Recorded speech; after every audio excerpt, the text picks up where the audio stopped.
Next on Paranormal, caught on camera. An investigator in Minnesota Are there any spirits over here? comes face to face with the ghosts of a haunted graveyard. Whoa, what the I was just frozen. I was like, what am I seeing? What is happening? A young boy is terrorized in his own kitchen by a disembodied voice.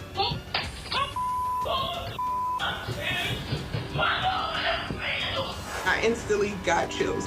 I started freaking out. I'm the mom.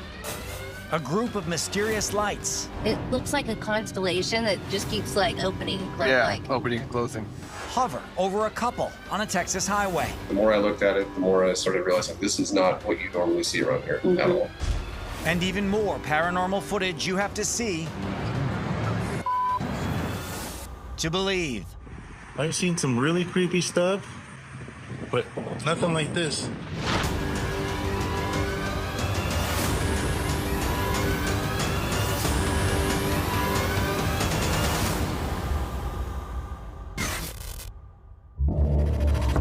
As the final resting place of the dead, many believe graveyards to be a hotspot of paranormal activity. But what some might find surprising is that the source of these hauntings may actually come from the living, who, in seeking out connection, can empower the dead to make an appearance. And if you want proof, consider the case of one paranormal investigator in Minnesota, whose visit to a local cemetery Are there any spirits over here? appeared to bring something back to life.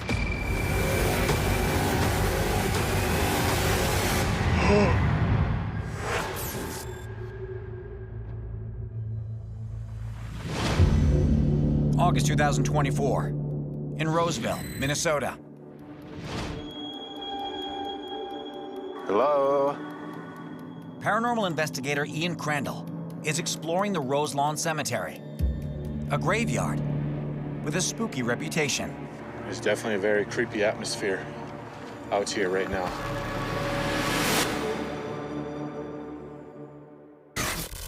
My name is Ian, and I am the person who filmed this video.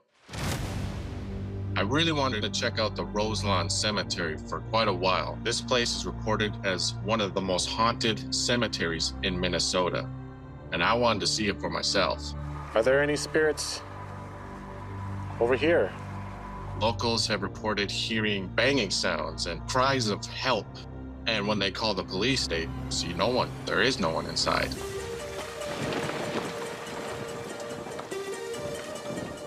When people go to a cemetery, it's not a happy occasion. There's a lot of tears, a lot of sorrow, people burying their dead, funerals, gatherings, people coming out there to mourn.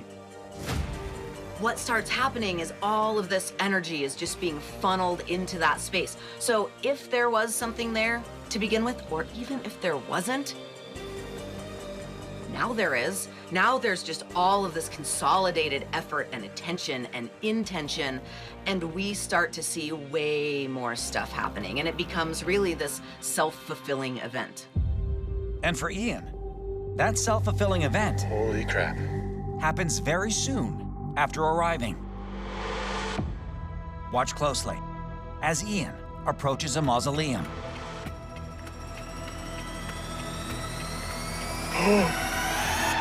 Whoa, whoa, what the?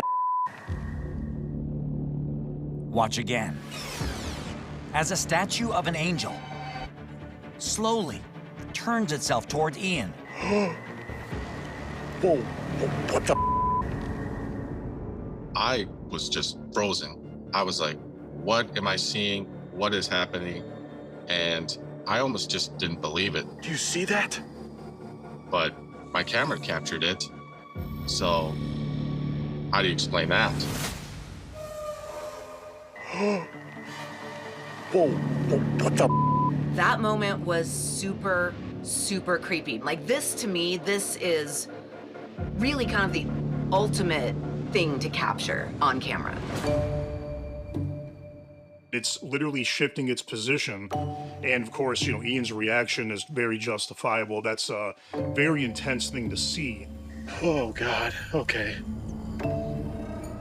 Hello? I gotta hand it to this investigator. He was pretty brave to go right up to this statue that had just sort of moved to acknowledge him. But Ian does more than just go up to it. Since you moved that angel statue just now, would you be able to move it again?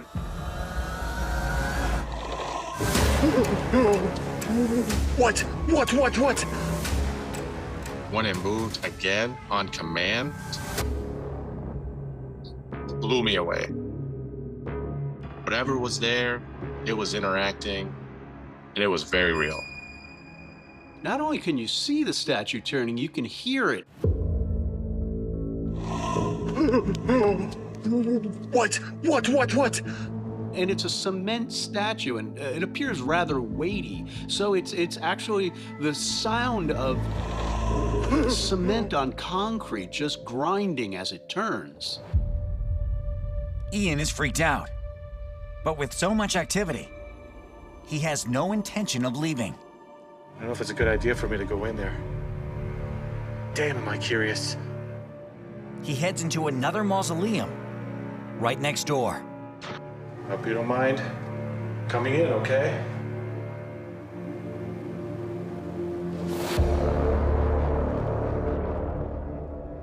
I'm getting a really eerie feeling in here, guys.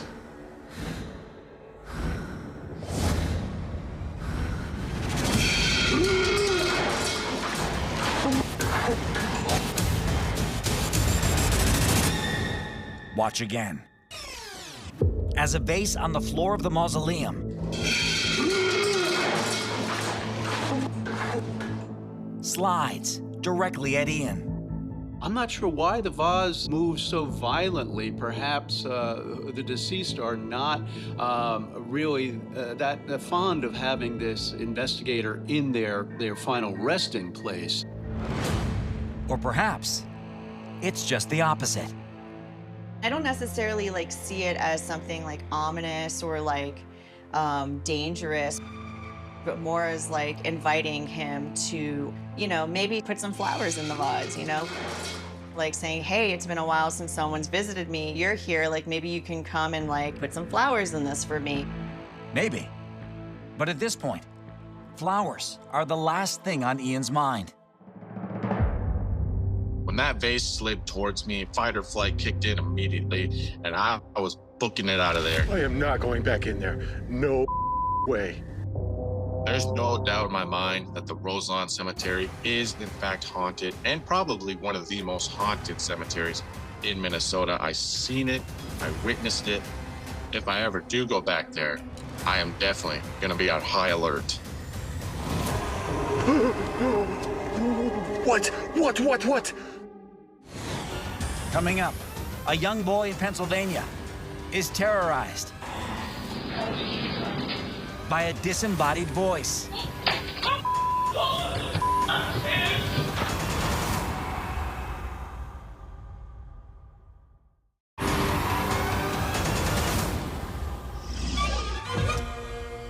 Ask any parent, and they'll tell you.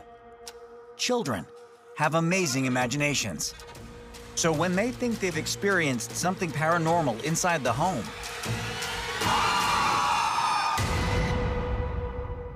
it's only natural to take their story with a grain of salt. But if there's even a hint of possibility, it never hurts to look at your home security footage, just to double check. Because if you're anything like one mother in Pennsylvania, you may find that your child's tall tale is actually very, very real.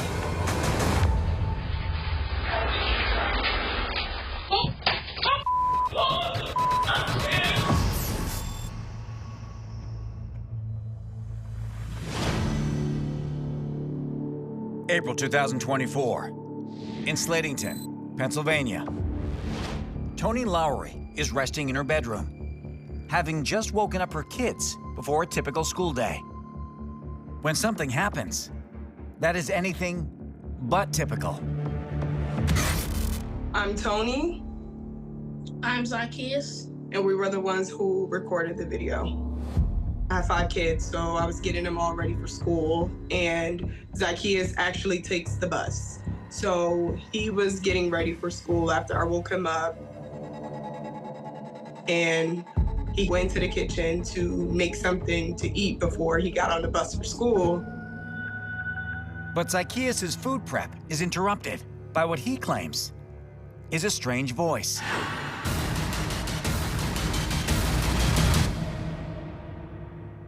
He came running up the stairs, bust through my door, ran all the way across my bed, and he was yelling and screaming that someone was in the house. I'm like, nobody's in here. Like, go get ready for school. You're gonna miss your bus. At that point, he got dressed, he finished whatever he was doing, and he walked out.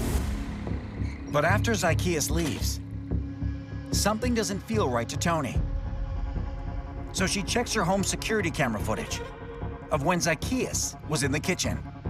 Literally, maybe 5 minutes after he walked out the door, I was like, let me just check my phone. Just out of curiosity, I'm like, let me just check my phone. And I look at my phone, and you can hear it like clear as day. Listen closely.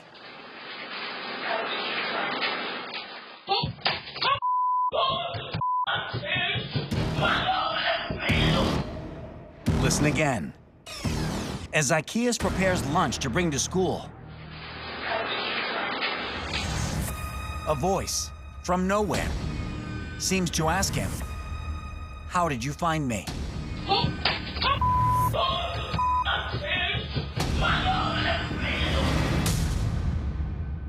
I instantly got chills. Like, I freaked out myself. I started freaking out. I'm the mom. Like, you could literally hear it says, "How did you find me?" I heard it clearly. That's why I sprinted upstairs. I was terrified because I thought that there was someone in the house and that I was in danger. My first instinct was just to go through my mouth. Like, it was unbelievable. Unbelievable. This is the kind of clip that I live for on this show because it's unsettling, but also really captivating. We have this pretty clear set of words.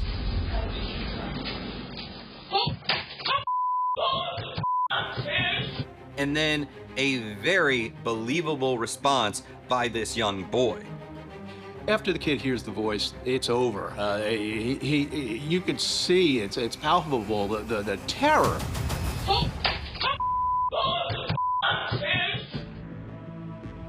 When you have sounds like rapping on the walls or you have an object move, there's a bunch of different variables there. But when you hear a disembodied voice, that gives it a lot more substance that you are dealing with something that is human or intelligent. Intelligent enough to ask a very specific question. There is something about this phrase, "How did you find me?"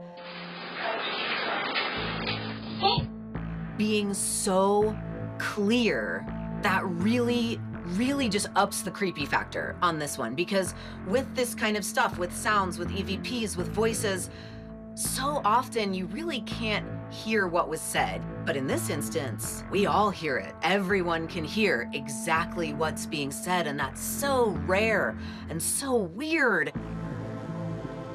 It suggests that maybe the little boy opened the wrong cabinet and encountered something that was not wanting to be found. Or, if you ask Tony, it's not the cabinet that was disturbed, but something else. A dollhouse left behind by the previous homeowners and moved a while ago. It was like a vintage wooden dollhouse, and it was on the back porch when I moved here. It was creepy, and it was in good shape, but I was like, no, I'm gonna get rid of it. We moved the dollhouse all the way outside to the front from the back. That's when we started to see signs. Literally after that, that's when we started to have certain things going wrong within our house. Can energy be attached to objects? Yes, absolutely. Can spirits? Well, if spirits are energy, then it's a resounding yes. If this dollhouse had some kind of meaning, had some kind of attachment, then it's possible that something is still with it, something remains. And whatever that something is, Tony, Zacchaeus, and the rest of the family have decided that the best approach is simply to accept it. I was trying to explain to people that it's nothing scary going on in my home for me to pack up everything and go. That was scary. Yes, it was scary for a moment, but then after that, nothing bad has happened. I know normally when stuff like that happens, it's something bad is happening. This one here, I believe, just felt free and came in peace. Let's hope so.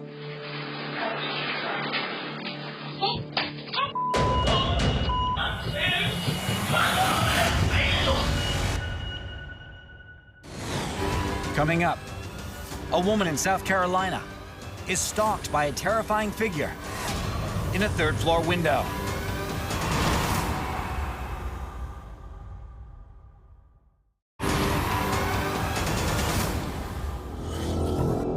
Many people have stories about witnessing potential supernatural phenomena. Some, of course, even capturing evidence on camera. But while seeing may be believing, there is perhaps no better confirmation that one is in the presence of the otherworldly than feeling it. Just ask one woman in South Carolina who saw something out of the ordinary and not only pursued it, but may have inadvertently walked right through it.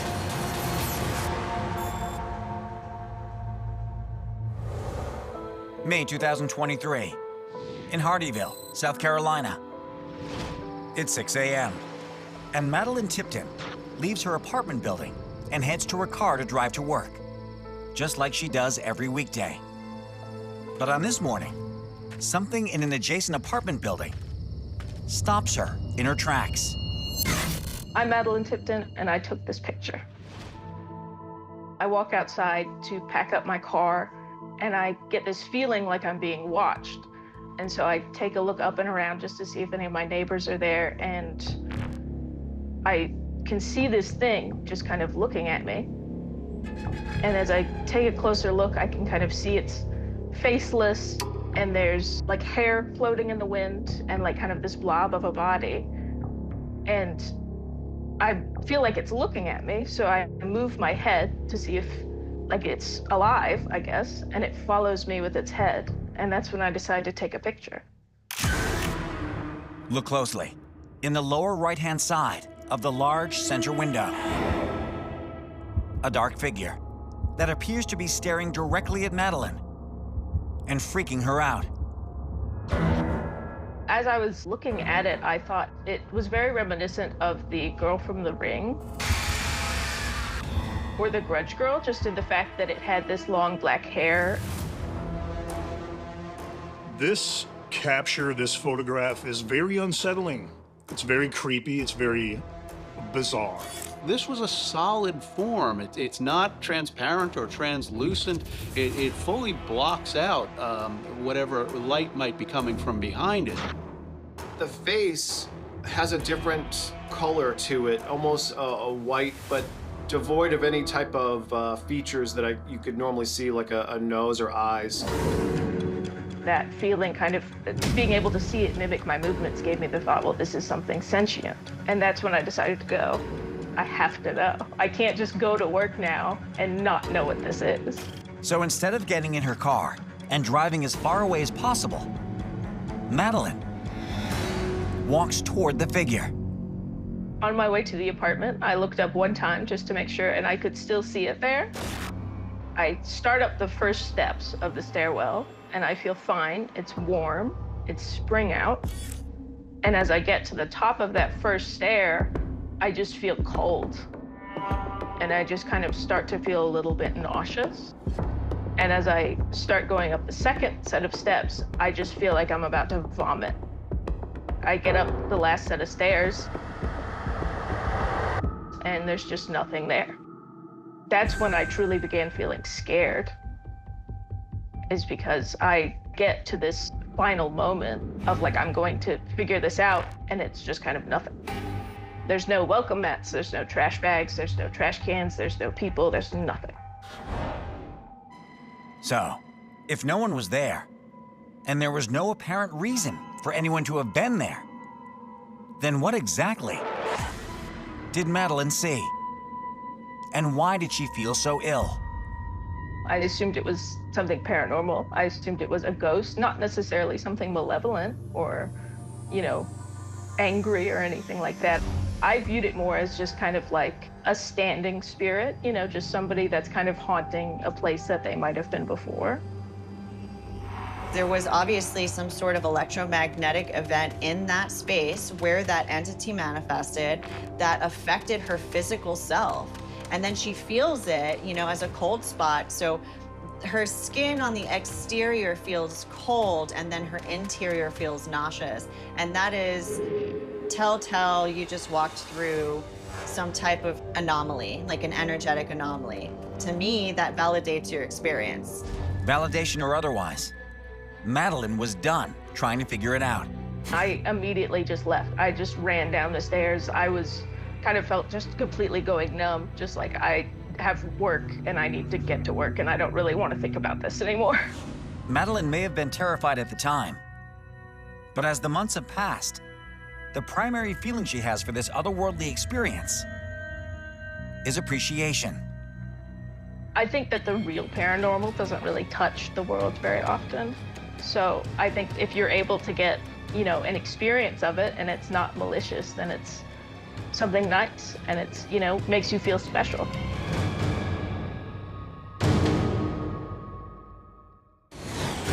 Coming up, is this bizarre seam in the sky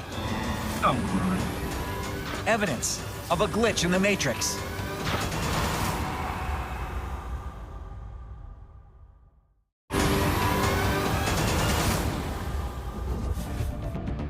Advances in artificial intelligence are happening at an unprecedented rate.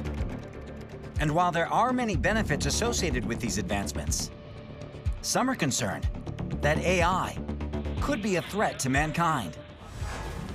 Not only putting jobs at risk, but perhaps one day becoming the dominant form of intelligence on Earth, and eventually controlling our every move.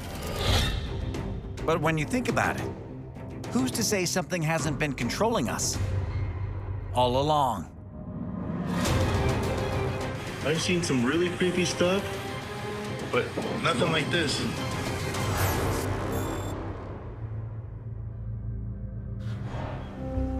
October 24th, 2024, Austin, Texas. Husband and wife Chris and Ashley are sitting in their car, waiting in an ATM line, when they see something in the sky that makes no sense. So Chris pulls out his phone and starts recording. Everyone else is so oblivious that we can see it.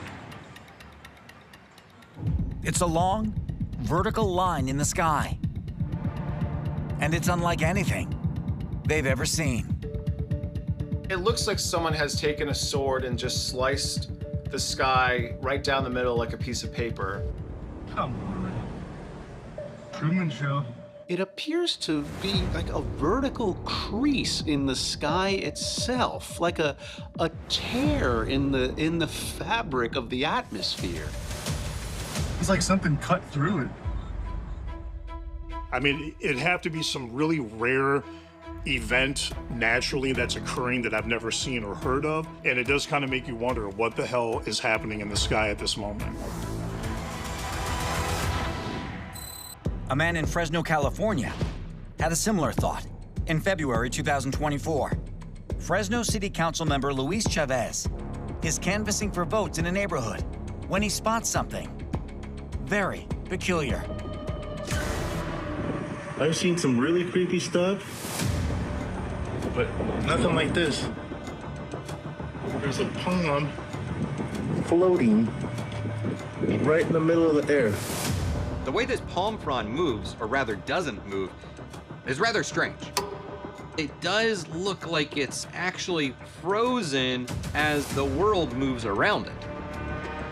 The palm tree clip made me mad because I'm like, why wouldn't you try to grab it? Like, I would have to try to grab it. It's not attached to wires or anything like that. Grab the palm tree. I need to understand what's going on, because that...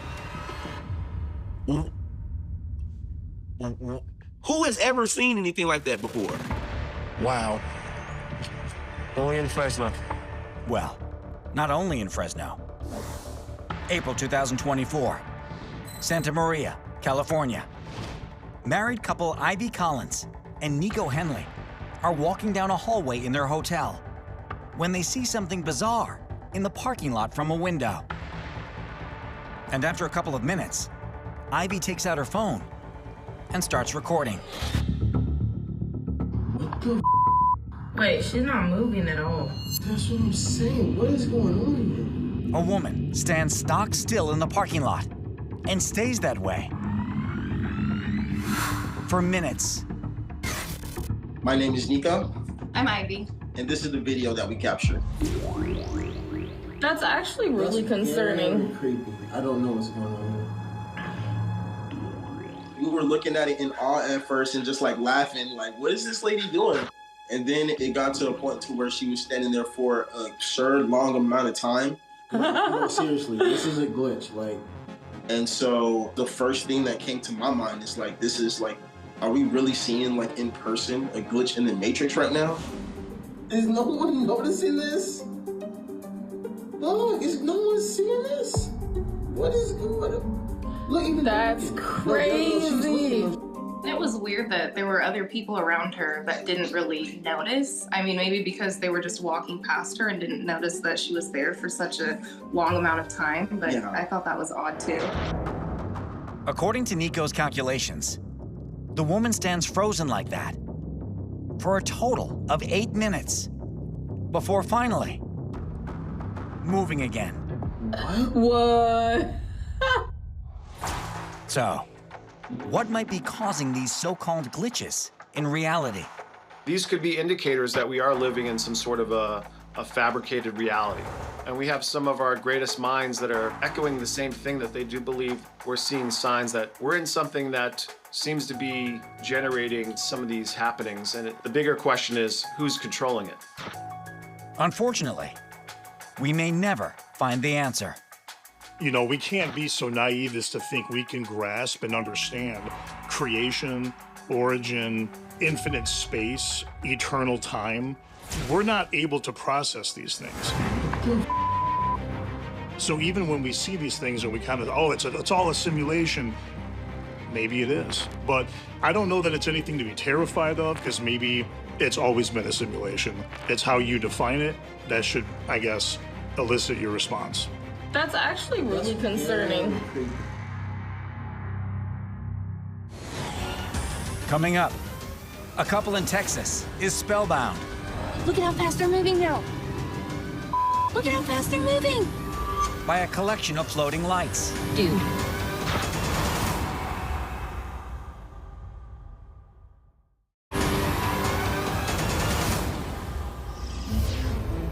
The meaning of unidentified flying object applies to anything that can't be immediately accounted for, man-made or otherwise.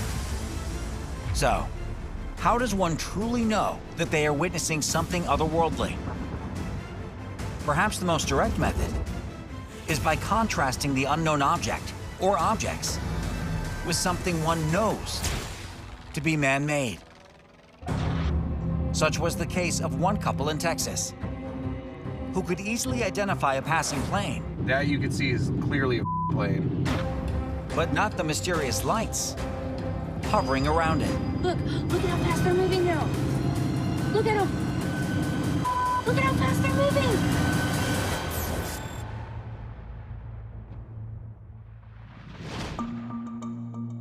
January 19th, 2025, in Grandview, Texas. Brittany Peterson and Michael Probst are driving back home after dropping Brittany's son off at a babysitter. when they spot something peculiar in the sky. Down at the bottom, too. We got 3 so far. Oh yeah, there's one way down there. Yeah, and it was just up top. In the distance, 4 bright lights floating in tandem. And Brittany and Michael are baffled. Now they're so spread apart from each other? My name's Brittany, And my name is Michael. and we filmed the video. I was kind of eyeballing them for about 5 minutes and just watching them to see if maybe they were planes. And then I was like, no, they're not acting like planes. Usually I'm a little skeptical at first, and I try to, there's a reason that something's doing what it's doing. But the more I looked at it, the more I started realizing this is not what you normally see around here at all. Dude. What? And it was how they were acting that really, like, Kind of blew our minds. yeah, that's Yeah. that's why we were getting so excited. Yeah, literally, it looks like a constellation that just keeps like opening and closing. Yeah, Like, opening and closing. Well, we're not seeing any of them like come in for a landing or descent. This is a pretty standard manifestation of what are classified as nocturnal lights, a kind of unidentified aerial phenomena that involve there being bright lights in the night sky in a way that has no explanation. They're not stars, they're not other celestial bodies, they're not known aircraft, they're not drones. These are objects moving often in what seem to be sort of purposeful ways, achieving like different patterns and formations that stay present for a really sustained time. More and more people are capturing this and in greater numbers. And a lot of times we're seeing these lights moving in groups like this, almost playfully, but they seem to be wanting to get our attention. If that's what they want, they're certainly getting it with Michael and Brittany. dude, Especially when another light appears beside the others. they're Just chilling. floating. There's another one that just popped up. Yep, there's 5 now. Dude, As we kept observing it, and it kept changing how it was acting, that's when the excitement kicked up. Like, Oh, yeah. okay, maybe this is aliens we're seeing Yes. right now. You see all these different anomalies in the sky, slightly different elevations, somehow working together, but not lights of one thing per se. If we're talking potential craft, this is not one craft, it's several, but they just seem to kind of be moving in a strange formation. And when they notice yet another light coming in from the left, the otherworldliness of the first 5 objects becomes even more apparent. What? 6. One of those. Or is that a plane? That one is a plane, though. That you can see is clearly a plane. Well, we could obviously see what a plane looks like on her camera, and you could see the indicator lights. While it's flying past, it's not nearly as bright, and it's flying lower, and that seems to be a commercial craft. So it just goes to show that even if it was landing in a nearby airport, that's probably the trajectory of what a plane is gonna look like and the direction it's gonna go into while it's landing or taking off. So these other ones don't kind of seem to hang out or move within the same vicinity of all of that. Like that Greg's 11. very top one, look at how bright that is. Yeah. Got the brights on. Look at it. Then it goes away again. After a full 10 minutes, the lights finally begin fading out, Look at how fast they're moving now. disappearing one by one. Look at how fast they're moving. That one just disappeared. Yeah, now we're down to 3. But for Brittany and Michael, the effects of seeing these objects in the sky is still very much on their minds. Look at how fast they're moving. We still talk about this, like, to this day. Oh, yeah. Like, even after that night, I think we stayed up for hours that night talking about it. Yeah. Dude, I went to work and told my coworkers about it. They all think I'm nuts. But then I showed them the video and they're like, okay, I can't really explain that. I'm like, ah, yes. I haven't a clue, my love. But I hope we're getting invaded. Coming up, a man driving through a severe thunderstorm captures evidence of a mysterious creature.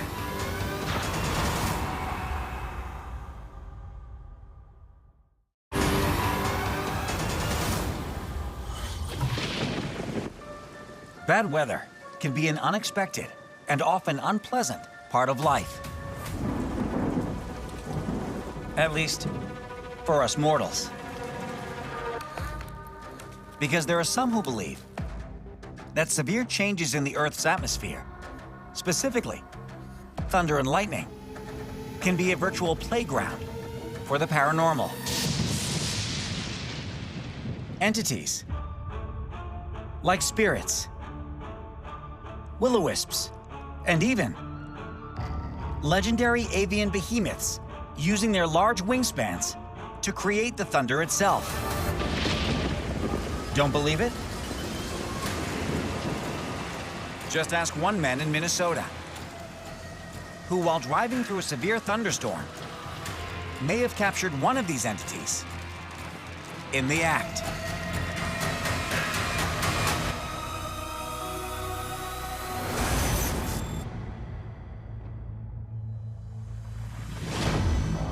August 2024, in Litchfield, Minnesota.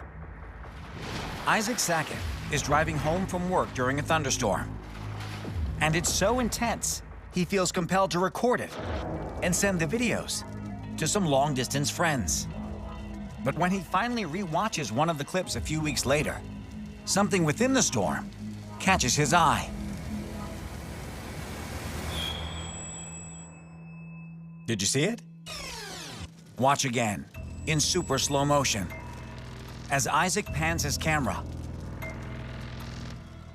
A figure in the sky, dark, amorphous, and above all, terrifying. I am Isaac Sackett, and I was the one to record the video. I don't really have any kind of idea on what this was. It's like no actual kind of like proper features could be identified because it's just all black.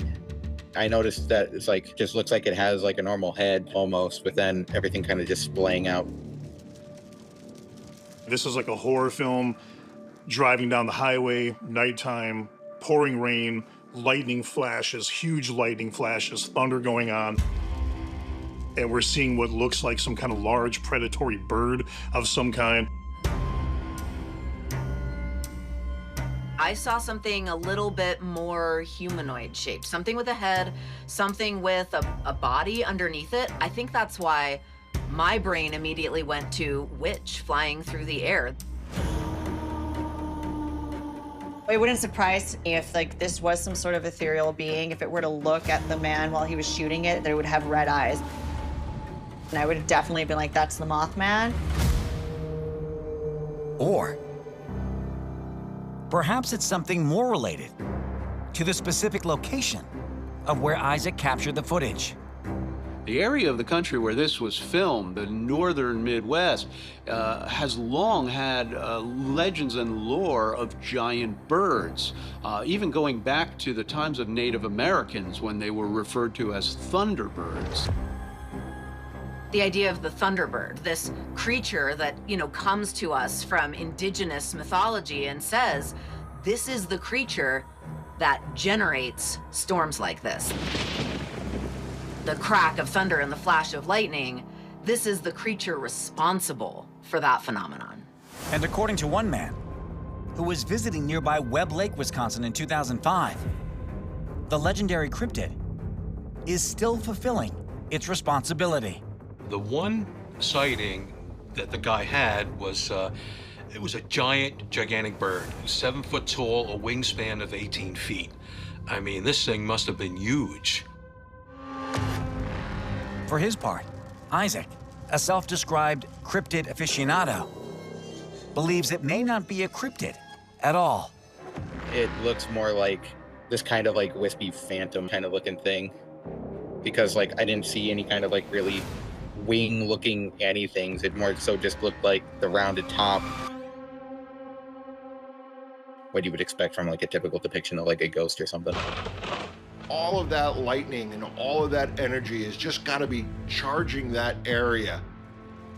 And could that help a spirit manifest? Could they have glommed some of that energy off of this storm? We're left with a possibility. Regardless, Isaac remains hopeful that the footage is the beginning of something extraordinary. If I uncovered a new cryptid, that would be really cool. If it ends up becoming something, you know, very Bigfoot-like or whatever, then obviously that would be interesting because I'd get the credit for discovering it.